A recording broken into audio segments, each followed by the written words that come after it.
In the last lesson, we learned how to create mathematical models out of situations. And in this lesson, we're going to look at how we can get the solution for two mathematical equations. These equations are going to represent two different problems. However, they are going to be equal to each other. Think about systems of equations. And we basically have to graph two different graphs and think about the point in which they intersect, or points. That is going to be the solution to this particular situation.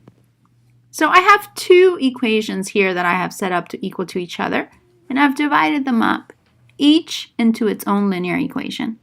I'm going to now graph it, and let's look at the graph to determine what the solution would be. The first one is an absolute value equation, which we have not talked about yet. So I'm going to show you how to graph this.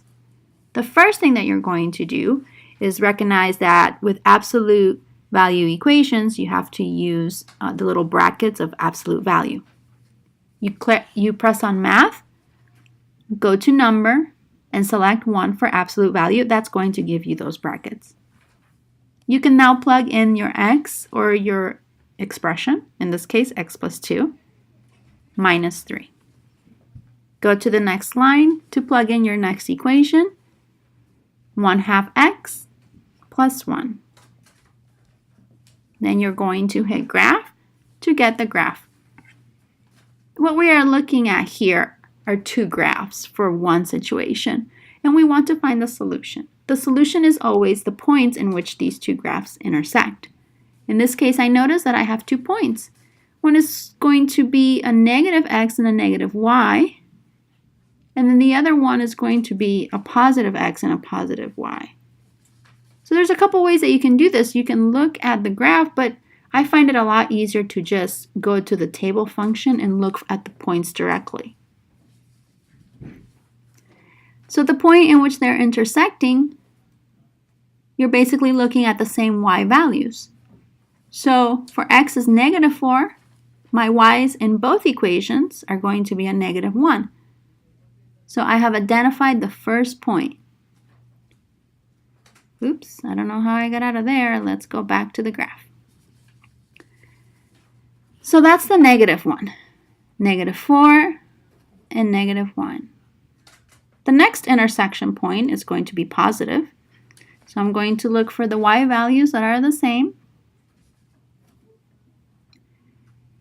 And there I see that when x is 4, both y's for both lines, or for both equations, because they're not both lines, are going to be 3.